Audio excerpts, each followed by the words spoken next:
அங்கே இருக்கக்கூடிய மற்ற 3 நட்சத்திரங்கள்லாம் வீட்டை லீஸுக்கு எடுத்த ஆளுங்க மாதிரி அந்த நட்சத்திரத்தில் பிறப்படுத்த கன்னிராசிக்காரர்கள் அந்த நட்சத்திரநாதனுடைய குணங்களையும் கொஞ்சம் பிரதிபலிப்பாங்க. உதாரணத்துக்கு நான் சொல்றதா, உங்கள்கிட்ட ஒரு சிறப்பு வச்ச இடத்துல இருக்கணும்யா, எல்லாத்துலயும் ஒரு ஒழுக்கம் இருக்கணும், ஒரு ஒழுங்கு இருக்கணும், வாழ்க்கை கணக்கு சரியாக இருக்கணும், வாழ்க்கைனா டிசிப்ளின் இருக்கணும், இப்படிலாம் இருக்கணும், இப்படிலாம் இருக்கணும், அடுக்கி வச்ச அலமாரி மாதிரி 24 மணி நேரம் எதுவும் கலைஞ்சிராம இருக்கணும்னு நினைச்சா அது கன்னிராசிக்காரர்கள். பழகுனீங்கன்னா உங்களை காப்பாத்துவாங்க. ஏதாவது ஒரு பிரச்சனை வருது அப்படின்னு சொன்னா, கன்னிராசிக்காரர்கள் ஒருவரை நேசிக்கிறார்கள், காதலிக்கிறார்கள் என்று சொன்னால் தனக்கு அவங்க கிடைக்கலனாலும் பரவாயில்ல, எங்க இருந்தாலும் நல்லா இருக்கட்டும்யா, நீ போற பாதையெல்லாம் சரி என்று கன்னிராசிக்காரர்களுக்கு சொல்ல தெரியும். இந்த பாதையில போனா முட்டுச்சந்திர நிப்ப, இந்த பாதையில போனா அவஸ்தப்படுவ, இந்த வழியில போனா வாங்கி கட்டிக்கிடுவ அப்படின்னு கன்னிராசிக்காரர்கள் கூட கூப்பிட்டு உட்கார வச்சு காதுக்கு பக்கத்துல சொல்லி அனுப்பிச்சுடுவாங்க. கன்னிராசிக்காரர்களுக்கு ராசியாதிபதி என்று சொல்லக்கூடிய புதன் பகவான், ராசிக்கு 10ஆம் இடம் என்று சொல்லக்கூடிய மிதுனத்திற்கும் அவரே ஆதிக்க கிரகமா வர்றதுனால கணக்கு கிரகம் இல்லையா. ஆபீஸ் அப்படின்னு வரும்போதும் சரி, தொழில் அப்படின்னு வரும்போதும் சரி, பணத்தை விட கணக்கை அதிகமா காதலிப்பாங்க.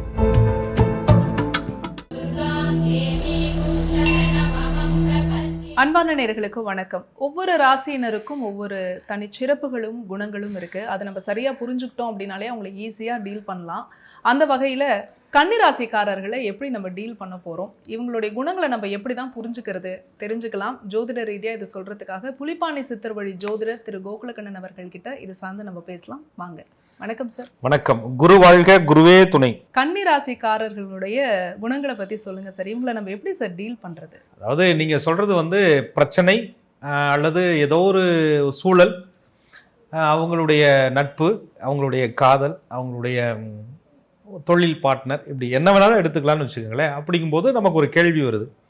முதல்ல என்ன ராசி இவங்க, அவங்களோட நம்ம எப்படி பயணிக்கலாம், அவங்களுடைய குணாதிசயங்கள் என்ன அப்படின்னு நிறைய பேர் கேட்பது உண்டு இல்லையா. கன்னிராசிக்காரவங்களை பற்றி நிறைய சுவாரஸ்யமான தகவல்கள் இருக்குது. கன்னி ராசியாதிபதிங்கிற ஒரு புதன் பகவான், காலச்சக்கரத்தினுடைய ஒரு 6வது ராசி. சரி, அதுக்கும் பழக்கத்துக்கு என்னையா சம்பந்தம் அப்படின்னா, அந்த புதன் தான் ஹவுஸ் ஓனர். அவருடைய டைப் இவங்கள்ட்ட அதிகமாக இருக்கும். அவருடைய குணாதிசயங்களை இவங்க அதிகம் பெற்றவர்களாக இருப்பாங்க. அங்கே இருக்கக்கூடிய மற்ற 3 நட்சத்திரங்கள்லாம் வீட்டை லீஸுக்கு எடுத்த ஆளுங்க மாதிரி அந்த நட்சத்திரத்தில் பிறப்படுத்த கன்னிராசிக்காரர்கள் அந்த நட்சத்திரநாதனுடைய குணங்களையும் கொஞ்சம் பிரதிபலிப்பாங்க. உதாரணத்துக்கு நான் சொல்றதா இருந்தால், உத்தரஹஸ்தம் சித்திரை இருக்குன்னு வச்சுக்கோங்களேன். சூரியனுடைய குணம், சந்திரனுடைய குணம், செவ்வாய் பகவானுடைய குணங்கள், இதெல்லாம் கூட அந்த புதனுடைய குணத்தினோடு ஒட்டி கொண்டு இவர்களை செயல்படுத்தும். இதுக்கு இடையில லக்னம், லக்னாதிபதி நின்ற நிலை ஒரு ஜாதகருடைய குணாதிசயங்களை காட்டுன்ற இம்போர்ட் டீலிங்ல இத்தனை கணக்கு போட்டு ஒருத்தர் எப்படி புரிஞ்சுக்கிறதுனா ரொம்ப சிம்பிள். ஒரு ராசியோட குணத்தை நீங்க தெரிஞ்சுக்கிட்டீங்கனால பெரிய அவங்களோட உறவு முறைகளை, நல்ல விஷயங்களை நீங்க தெரிஞ்சுக்கலாம் அப்படிங்கிறதான் கன்னி ராசி. புதன் இந்த ராசிநாதன் நல்ல பேச்சாளர்கள். இவங்களை பார்க்கும்போது ரொம்ப சீரியஸான ஆட்கள், எல்லாத்தையுமே உத்து கவனிக்கிறாங்க, எல்லாத்தையுமே கேள்வி கேட்குறாங்க. இவங்களோட ட்ராவல் பண்ணுறது கொஞ்சம் கஷ்டமாக இருக்குமோ, ரொம்ப ஆழமாக சிந்திக்கிறாங்க, எல்லா விஷயத்துலேயும் ஒரு கணக்கு வச்சுருக்கிறாங்க, நிறைய விஷயங்களை இவங்க கிரகித்து வைத்திருக்கிறார்கள். அப்படின்ற மாதிரி பார்க்கும்போது பழகிறதுக்கு கொஞ்சம் சாஃப்டாக இருப்பாங்க. அதே நேரத்தில் ரொம்ப க்ளோஸ் ஆகும்போது இவ்வளோ டீட்டெயில்டாக இருக்காங்களே, எல்லாத்தையும் வாட்ச் பண்ணுறாங்களே அப்படிங்கிற மாதிரி தோணும். ஆனால் உண்மை என்ன அப்படின்னா, தவறு நடந்துடக்கூடாது, நம்மனால தப்பாயிடக்கூடாது, அவங்களுக்கும் தப்பான விஷயங்கள் நடந்துடக்கூடாது அப்படிங்கிற அக்கறையும் கவனிப்பும் தான் கன்னிராசிக்காரர்களுடைய ஸ்பெஷாலிட்டியே. இதை ஒருத்தர் புரிஞ்சுக்கிட்டாங்கன்னா கன்னிராசிக்காரங்களோட நம்ம ட்ராவல் பண்ணால், அது நட்பு, காதல், உறவு எதுவாக வேணாலும் இருக்கட்டுமே, நம்ம சேஃபாக இருப்போம், நம்ம பிரச்சனையில் சிக்கிக்க மாட்டோம். நமக்கு ஒரு பிரச்சனை வருதுன்னா இவங்க சுட்டி காட்டுவாங்க, கண்டுபிடிச்சி சொல்லிடுவாங்க. அப்படின்ற ஒரு விஷயத்தை நீங்கள் உள்ளார்ந்து வாங்கிக்கிட்டீங்கனாலே இவங்களோட ட்ராவல் பண்ணுறது கொஞ்சம் இலகுவாக இருக்கும். அதே நேரத்தில் இவங்களுடைய வாழ்க்கையில் நிறைய சுவாரஸ்யமான ரகசியங்கள் இருக்குது. அதை ஒருத்தர் என்ன ஏது அப்படின்லாம் கேட்கக்கூடாது. அப்படின்னா மறைஞ்சு வாழ்வாங்களா, ஒளிஞ்சு வாழ்வாங்களா அப்படின்னு இல்லை. இவங்களுடைய மனக்கணக்கை, இவங்களுடைய எதிர்கால கணக்கை யாருமே கண்டுபிடிக்க முடியாது. இவங்கள்ட்ட ஒரு சிறப்பு வச்ச இடத்துல இருக்கணும்யா, எல்லாத்துலயும் ஒரு ஒழுக்கம் இருக்கணும், ஒரு ஒழுங்கு இருக்கணும், வாழ்க்கை கணக்கு சரியாக இருக்கணும், வாழ்க்கைனா டிசிப்ளின் இருக்கணும், இப்படிலாம் இருக்கணும், இப்படிலாம் இருக்கணும், அடுக்கி வச்ச அலமாரி மாதிரி 24 மணி நேரம் எதுவும் கலைஞ்சிராம இருக்கணும்னு நினைச்சா அது கன்னிராசிக்காரர்கள். அதே நேரத்தில் சில நேரங்களில் சில அட்ஜஸ்ட்மெண்ட்டு, சரி போனால் போகுது அப்படின்ற மாதிரிலாம் கூட இருப்பாங்க.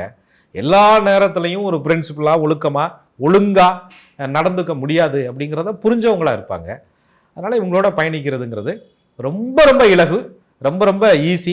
அவங்கள புரிஞ்சுக்கிட்டா அது மாதிரியான ஒரு சந்தோஷம் எதுவுமே கிடையாது. காதல்ல கன்னிராசிக்காரர்கள் எப்படி இருப்பாங்க சார்? கன்னிராசிக்காரர்களுடைய காதல் என்பது பொதுவாக சொல்வது உண்டு, கன்னிராசினாலே காதலில் வந்து அதிகம் பயப்படக்கூடிய ஒரு ராசி. அதெல்லாம் கிடையவே கிடையாது.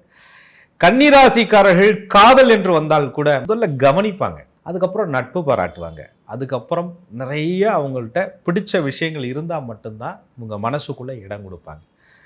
கன்னினோனே காதல் வயப்படும் அப்படின்லாம் கிடையவே கிடையாது. கன்னி என்றால் கவனிக்கும், கன்னி என்றால் கிரகிக்கும், கன்னி என்றால் யோசிக்கும், கன்னி என்றால் நட்பு பாராட்டும், பின்னதான் உன்னை நேசிக்கவே ஆரம்பிக்கும். கன்னியினுடைய காதல் என்பது ரோஜாப்பூ வாங்கி கொடுத்து டெய்லி உங்களை பார்க்குற இடத்துல எல்லாம் நேசிக்கிறேன் நேசிக்கிறேன்னு சொல்கிற டைப்பு கிடையாது. கன்னிராசிக்காரர்கள் உனக்கு கஷ்டமாக இருக்கா, நோய்வாய்ப்பட்டிருக்கியா, காதலிக்கிற ஆளுக்கு ஏதாவது உடம்பு சரியில்லாமல் இருக்கா, மருந்து வாங்கி கொடுப்பாங்க. சாப்பிட்டியான்னு கேட்பாங்க, அதுக்குன்னு ஊட்டி விடுறதெல்லாம் கிடையாது. சாப்பிட்டியா நினைவூட்டுவார்கள். உன்னுடைய வேலை சரியாக போயிட்டுருக்கா, உன்னுடைய பிஸ்னஸ் நல்லா நடக்குதா, படிப்பு சரியாக போயிட்டுருக்கா, எப்படி இருக்காங்க. ஏன்னா பீச்சுக்கு போனோம்னா கூட ஆன் டைமுக்கு ஆஃபீஸுக்கு போகிற மாதிரியே போகக்கூடிய ராசி கன்னிராசிக்காரர்கள். அந்த ராசிக்காரர்கள் காதலில் கூட கண்ணியத்தை கடைபிடிக்கணும், அந்த இடத்துல ஒரு கணக்கு இருக்கணும், இத்தனை மணிக்கு போயிட்டு இத்தனை மணிக்கு வீட்டுக்கு போயிடணும் அப்படின்னு நினைக்கக்கூடிய ஒரு டைப்பு கொண்ட ஆட்கள். அதனால் நிறைய பேர் சொல்லுவது உண்டு, காதல்ல கணக்கு பார்ப்பாங்க அப்படின்னா என்ன சார்? கணக்குனா வரவு செலவு கணக்கு, நான் இவ்வளோ செலவு பண்ணே நீ எனக்கு இவ்வளோ கொடுக்கணும், இவ்வளோ நேரம், அப்படிலாம் கிடையாது. நேரத்தை மதிக்க கற்றுக்கொள்வார்கள். உங்கள் வேலையை கெடுத்துட்டு உங்களுடைய பொழப்பை கெடுத்துட்டு வேண்டாம் அப்படின்ற ஒரு டைப்பு கொண்ட ஆட்கள். ஏன்னா அதுவே பாசம் தானே, நல்லா இருக்கணும்னு நினைக்கிறது தானே அப்படின்ற ஒரு தன்மை வந்து கன்னிராசிக்காரர்கள்ட்ட எப்பொழுதுமே இருக்கும். அந்த புதன் வந்து இவங்களை அவ்வளோ ஒரு ஜாலியான மூடில் வச்சுருப்பார். பார்ப்பவர்கள் கண்ணுக்கு அது ஒரு சீரியஸான ஆட்கள் மாதிரி தெரியும். பழகுனீங்கன்னா உங்களை காப்பாற்றுவாங்க. ஏதாவது ஒரு பிரச்சனை வருது அப்படின்னு சொன்னால், கன்னிராசிக்காரர்கள் ஒருவரை நேசிக்கிறார்கள், காதலிக்கிறார்கள் என்று சொன்னால் தனக்கு அவங்க கிடைக்கலனாலும் பரவாயில்ல, எங்கே இருந்தாலும் நல்லா இருக்கட்டும்யா அப்படின்னு நினச்சி நீ ஒரு பிரச்சனையில் சிக்க போறீனா தப்பான ஆள்கிட்ட மாட்ட போகிற, தவறான உபதேசத்தில் சிக்க போகிறாய், உங்கள் வீட்டில் சொல்கிறத அல்லது யார் சொல்கிறத நீ பண்ணிக்க, ஆனால் இன்னென்ன விளைவுகள் இருக்குது, என் மேலே பாசம் காட்டல, என் மேலே பாசம் காட்டிட்டு நீ விலகுற, என்னை நேசிச்சுட்டு நீ ஒதுங்குற அப்படின்னு சில பேர் கோவப்பட்டாலும் கூட கன்னிராசிக்காரர்கள் தான் நேசித்தவர்கள் எந்த இடத்திலும் கண் கலங்கிடக்கூடாது அப்படின்ற ஒரு உரிமையை எப்பொழுதுமே காதலில் கடைபிடிக்கக்கூடியவங்களாக இருப்பாங்க. காதல்னு வரும்போது நேரங்காலத்தெல்லாம் கரெக்டாக கடைபிடிக்கிறதுனால இதான் டைம் கீப்பர் காதலிக்கிறோமா இல்லை வேற என்னத்தையாவது காதலிக்கிறோமாடா, இதுக்கு பேரா ரொமான்ஸு, கன்னிராசினாலே ரொமான்ஸாக இருப்பாங்கன்னு சொன்னாங்க, ஆனால் இவ்வளோ பெர்ஃபெக்டாக இருக்கிறாங்களே அப்படின்னு அந்த காதலிப்பவர்களுக்கு சில நேரங்கள் நினைக்க தோன்றும். காதலில் கன்னிராசிக்காரர்கள் எப்படி இருப்பாங்கன்னு பாசிட்டிவ் சைட் சொன்னீங்க.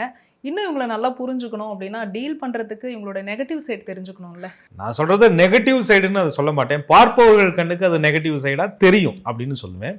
நினைவூட்டுதல், ஒருத்தரை ஞாபகப்படுத்துறது, தயார்படுத்துறது, ஊக்கப்படுத்துறது, இது வந்து கன்னிராசியினுடைய ஒரு இயல்பு. ஏன்னா பொதுவாக சொல்வது உண்டு, செல்ஃபோனில் வந்து ஒரு வேலிடிட்டி தீர்வு போகுதுன்னா 2 நாளைக்கு முன்னாடியே கம்பெனி சொல்லுதோ இல்லையோ, கன்னிராசிக்காரர்கள் பண்ணுங்கள், முக்கியமான கால்ஸ்லாம் வரும், முக்கியமான டீலிங்லாம் கெட்டு போயிடும், பிஸ்னஸ்லாம் கெட்டு போயிடும் அப்படின்னு தன் கூட இருக்கிற தன்னுடைய கணவனையோ மனைவியோ அவங்க அந்த பார்க்குறது, கவனிக்கிறது, இது வந்து பார்ப்பவர்களுடைய கண்ணுக்கு ரொம்ப சீரியஸாக இவங்க என்ன இது இவ்வளவு பர்ஃபெக்டாக இருக்குன்னு நினைக்கிறாங்க. அப்படி கிடையாது.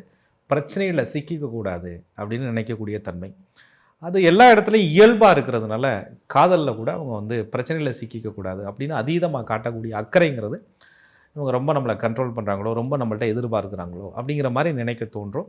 அது பார்ப்பவர்கள் கண்ணுக்கு மைனஸே தவிர கன்னி உன்னை காப்பாற்ற நினைக்குது அப்படின்னு நினச்சிட்டிங்கன்னா உங்களுக்கு எதாவது பலவீனமாக தெரிய போகுது.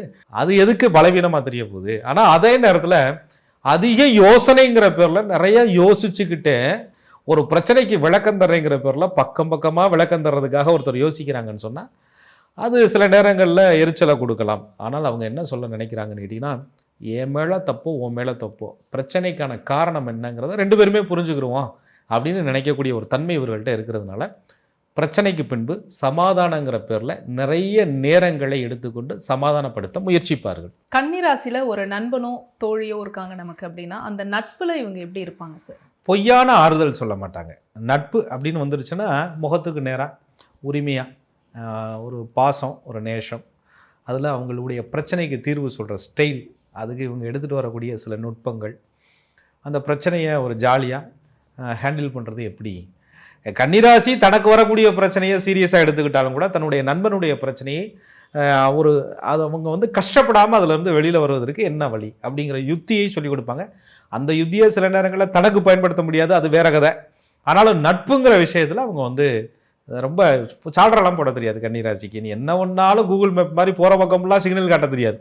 நீ போகிற பாதையெல்லாம் சரி என்று கன்னிராசிக்காரர்களுக்கு சொல்ல தெரியாது. இந்த பாதையில் போனால் முட்டுச்சந்தில் நிற்ப, இந்த பாதையில் போனால் அவஸ்தைப்படுவ, இந்த வழியில் போனால் வாங்கி கட்டிக்கிடுவ அப்படின்னு கன்னிராசிக்காரர்கள் கூட கூப்பிட்டு உட்கார வச்சு காதுக்கு பக்கத்தில் சொல்லி அனுப்பிச்சுடுவாங்க.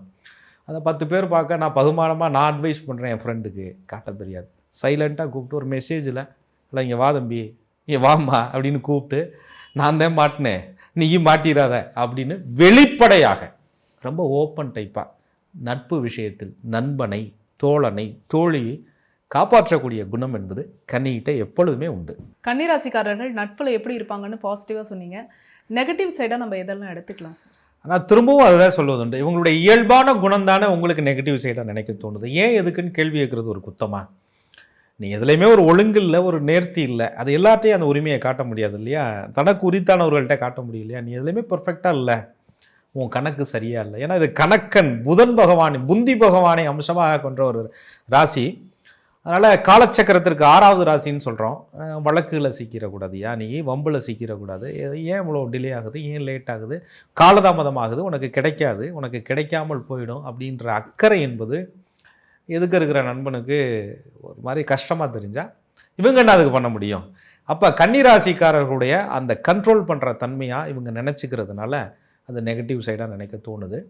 என்னை பொறுத்தவரையும் கன்னிராசிக்காரர்கள் நீங்கள் போடும் வாழ்க்கை கணக்கை விட அவர்கள் உங்களுக்கு போட்டு கொடுக்கக்கூடிய வாழ்க்கை கணக்கு துல்லியமானதுங்கிறத ஒரு நண்பன் உணர்ந்தால் இவங்களுடைய நெகட்டிவ் சைடு உங்களுக்கு பெருசாக தெரியாது, அவங்களுடைய பாசிட்டிவ் சைடு கொடுப்பனைன்னு நீங்கள் நினைப்பீங்க. கன்னிராசிக்காரர்கள் வந்து பிஸ்னஸ் பார்ட்னராக இருக்காங்க அப்படின்னா இவங்களை நம்ம எப்படி சார் ஹேண்டில் பண்ணலாம்? இவங்களை நம்ம எப்படி புரிஞ்சுக்கிறது? கன்னிராசிக்காரர்களுக்கு ராசியாதிபதி என்று சொல்லக்கூடிய புதன் பகவான் ராசிக்கு 10ஆம் இடம் என்று சொல்லக்கூடிய மிதுனத்திற்கும் அவரே ஆதிக்க கிரகமாக வர்றதுனால கணக்கு கிரகம் இல்லையா? ஆஃபீஸ் அப்படின்னு வரும்போதும் சரி, தொழில் அப்படின்னு வரும்போதும் சரி, பணத்தை விட கணக்கை அதிகமாக காதலிப்பாங்க. கணக்கு விஷயத்தில் பெர்ஃபெக்ஷனுங்க, துல்லியம்ங்க. இவங்களோட வேலை செய்கிறது ஏதோ இன்ஸ்பெக்ஷன் ஹாலில் வேலை செய்கிற மாதிரியே இருக்கும், பரீட்சை எழுத போகிற மாதிரியே இருக்கும், அம்புட்டு துல்லியம். அதாவது கணக்கு விஷயத்தில் தொழில் அப்படின்னு வரும்போது கணக்கு தான் ரொம்ப முக்கியம். தொழிலில் இழப்பு எங்கே வருது அப்படின்னா கணக்கை சரியாக கையாளதுனால இழப்பு வருது. அந்த இழப்பு கன்னிராசிக்காரர்களால் வரக்கூடாதுங்கிறதுல தெளிவாக இருப்பாங்க. ஒரு ரீச், ஒரு ரிசல்ட், வேலை இதெல்லாம் ஸ்லோவாக நடக்கும், மெதுவாக நடக்கும். நீங்கள் தொழில் பார்ட்னராக ஒருத்தர் உள்ளே வரீங்க அப்படின்னு சொன்னால் நீங்கள் கொஞ்சம் வேகமான ராசியாக ஒருத்தர் இருக்கிறாங்கன்னு வச்சுக்கோங்களேன். ஒரு தொழில் கூட்டாளி விஷயத்தில் ஒரு ராசிக்காரர்கள் ஒரு ராசியை தேர்வு செய்யும் பொழுது தன்னுடைய ராசிக்கு அவர்கள் ராசி எப்படி இருக்குங்கிறத விட தன்னுடைய லக்னத்திற்கு 10ஆம் அதிபதியும் அவர்களுடைய லக்னத்திற்கு 10ஆம் அதிபதியும் எப்படி இருக்காங்கன்னு பார்த்து தான் ஒரு ரிசல்ட்டை எடுத்துக்கணும். கன்னிராசிக்காரர்கள் யோசிக்கிறாங்க, அதிகம் யோசிக்கிறாங்க, நிதானிக்கிறாங்க, அதிகமாக நிதானிக்கிறாங்க, கணக்கு பார்க்குறாங்க, துல்லியமாக கணக்கு பார்க்குறாங்க. ஏன்? தப்பு வந்துடக்கூடாதுங்கிறாங்க. இவங்க போட்ட பிளானில், இவங்க போட்ட ஸ்கெட்சில் ரீசெக் பண்ண முடியாதுங்க, பெர்ஃபெக்டாக இருக்கும். நீ 2 தடவை கணக்கு பார்த்துக்க, 3 தடவை கணக்கு பார்த்துக்க, 30 தடவை விடிய கணக்கு பாரு, தப்பு வராது. ஏன் அப்படின்னு சொன்னால் மெதுவாக ஆரம்பிப்பாங்க, நிரந்தரமாக இருக்கிறதுக்கு முயற்சிப்பாங்க, ஸ்லோவாக பண்ணுவாங்க, சைலண்ட்டாக பண்ணுவாங்க. வெற்றி என்பது நிரந்தரமானதாக இருக்கணும் அப்படின்னு முயற்சிப்பாங்க. ஆக வேகமான ராசிகள் அப்படின்னு சொல்லக்கூடிய சில ராசிகள் அமைப்புகளோடு சேரும் பொழுது இவங்களை ஸ்பீடு படுத்தினாலும் வேகப்படுத்தினாலோ உடனடியாக எனக்கு வந்து ரிசல்ட் எடுக்கணும் அப்படின்னு சொன்னாலும் வேலைக்காகாது. கன்னிராசிக்காரர்களை நீங்கள் ஏமாற்றவும் முடியாது. கணக்கு விஷயத்தில், வாழ்க்கை விஷயத்தில் எப்படிங்கிறது ஜாதகத்தை பொறுத்து தான். கணக்கு விஷயத்தில் நீங்கள் ஏமாற்ற முடியாது. அதே நேரத்தில் நீங்கள் கூட்டாளியாக சேர்ந்ததுக்கப்புறம் ஒருத்தரை ஏமாத்துறது இவங்களுக்கு தெரியாமல் ஏமாற்றவும் முடியாது. அந்த அளவுக்கு துல்லியமாக இவர்கள் எல்லா விஷயத்தையும் கணக்கெடுப்பாங்க. வளர்ச்சியை பற்றி மட்டுமே அதிகமாக சிந்திப்பார்கள். கன்னிராசிக்காரர்களை ஈஸியாக டீல் பண்ணணும், ஒரு வரியில் இவங்களை புரிஞ்சுக்கணும்னா எப்படி புரிஞ்சுக்கிறது சார்? கன்னிராசிக்காரர்கள்ட்ட கண்ணியமாக நடந்துக்கிட்டீங்கனாலே அவங்கள புரிஞ்சுக்கிட்டீங்க அப்படின்னு அர்த்தம். உங்களுடைய பொய்யான தோற்றமோ, பொய்யான வாக்குறுதியோ, பொய் கணக்கோ அவங்கள்ட்ட எடுபடாது அப்படிங்கிறத ஒருத்தர் புரிஞ்சுக்கிட்டால் மட்டும்தான் அவங்களோட நீண்ட காலங்கள் பயணிக்க முடியும். நேரத்தை மதிக்க கற்றவர்கள் நேரம் என்பதை துல்லியமாக மதிப்பாங்க. அந்த நேரத்தை வந்து நேரம்னு சொல்கிறது இன்றைக்கி 10 மணி அப்படின்னா 10 மணி, 4 மணி அப்படின்னா 4 மணி, கூடுமானவரை தன் கொடுத்த நேரத்திற்கு சரியாக நடந்துக்கணும் அப்படின்னு நினைக்கக்கூடிய ஒரு டைப் உள்ள ஒரு ஆட்கள். சில நேரங்கள் முன்ன பின்ன தவறு வந்தாலும் கூட அடுத்துன்னு போவாங்க. அது ஒரு முறை 2 முறைக்கு மேலே அந்த மன்னிப்பு அப்படிங்கிறது அவங்கள்ட்ட கிடையாது. அதே மாதிரி காதல் விஷயத்துலையும் சரி, அந்த குடும்ப வாழ்க்கை விஷயத்துலையும் சரி, நட்பு விஷயத்திலும் சரி, நம்பிக்கை, அதில் வந்து வாக்குறுதியில் சரியாக இருக்கணும். சொல்லிட்ட செஞ்சிடணும், நம்ம சொல்லிட்டோம் அதை அவங்க பண்ணணும் அப்படின்னு எதிர்பார்க்கக்கூடிய ஒரு ராசியாக இருக்கிறதுனால நீங்களும் அதே போல் நடந்து கொண்டால் மட்டுமே கன்னிராசிக்காரர்களோட ஒருத்தர் ட்ராவல் பண்ண முடியும். அப்படி ஒருவேளை துல்லியமா கன்னிராசிக்காரர்கள் கிட்ட நடந்துக்க முடியலன்னா இவங்க என்ன பண்ணுவாங்க சார்? திட்ட மாட்டாங்க, விலகணும் அப்படின்னு முடிவு வச்சுருந்தாலும் கூட அதை காட்டிக்க மாட்டாங்க. ஆனால் அந்த பிரச்சனை ஏற்பட்டதுக்கப்புறம் ஒரு 10 எக்ஸாம்பிள் கொண்டாந்து வச்சுருப்போம். ஒரு பிரச்சனைக்கு 10 எக்ஸாம்பிள், 10 உதாரணம், 10 விஷயம் நடந்தது, இதெல்லாம் கொண்டு வந்து காட்டும்போது அப்பா சாமி ஆளவர்ரா சாமி அப்படின்னு நீங்களாக போகிற மாதிரி ஒரு சூழ்நிலையை அவர்கள் உருவாக்கி விடுவார்கள். அவங்க அறுத்து பேசலைங்க, அத்து பேசலைங்க, உண்மையை பேசுகிறாங்க. அது உங்களுக்கு கசக்கும், அதனால் நீங்கள் விலகணும்னு நினைப்பீங்க, போனால் போதுன்னு விட்டுருவாங்க. அதனால் நட்பு, காதல், இந்த எல்லா விஷயத்துலையும் சரி, தொழில் கூட்டாளி விஷயத்துலையும் சரி, கன்னியினுடைய கணக்கு காலதேவனினுடைய கணக்கு, கன்னியினுடைய கணக்கு வாழ்க்கை கணக்கு. கன்னி கொடுக்கக்கூடிய மருந்து உனக்கு இன்னைக்கு கசக்கும், ஆனால் வாழ்க்கை முழுதும் உன் நலனை காக்கும் அப்படிங்கிறத ஒருத்தர் புரிஞ்சுக்கிட்டா ரொம்ப ரொம்ப அற்புதமான ஒரு ராசி பழக்க வழக்கத்தில் கன்னி ராசி. கன்னிராசிக்காரர்களுடைய குணங்களை ரொம்ப அழகாக சொன்னீங்க சார். எப்படி உங்களை ஈஸியாக டீல் பண்ணுறது அப்படிங்கிறதையும் நாங்கள் தெரிஞ்சுக்கிட்டோம். அடுத்த ராசியும் நம்ம தொடர்ச்சியாக பேசலாம். மிக்க நன்றி. மிக்க நன்றி. குரு வாழ்க, குருவே துணை. என்ன நேர்களே, உங்களுக்கு தெரிந்த கன்னிராசிக்காரர்களை எப்படி நீங்கள் டீல் பண்ணணும் அப்படிங்கிறத இந்த எபிசோடில் நீங்கள் கேட்டு தெரிஞ்சுட்டு இருந்திருப்பீங்க. ஜோதிடம் சார்ந்து இது மாதிரியான வீடியோக்கள் தொடர்ச்சியாக நம்ம சேனலில் அப்லோட் பண்ணிகிட்டே இருக்கோம். இது எல்லாமே உங்களுடைய யூடியூப் நோட்டிஃபிகேஷன்ஸில் ஆட்டோமேட்டிக்காக வரணும் அப்படின்னா நீங்கள் பண்ண வேண்டியது ஆஸ்ட்ராலஜர் கோகுலக்கண்ணன் யூடியூப் சேனலை உடனடியாக சப்ஸ்கிரைப் பண்ணிக்கோங்க. பக்கத்தில் இருக்கக்கூடிய பெல் ஐக்கானை மறக்காமல் கிளிக் பண்ணுங்கள். அதே மாதிரி இந்த வீடியோவை நீங்கள் பார்த்ததற்கு மனமார்ந்த நன்றி.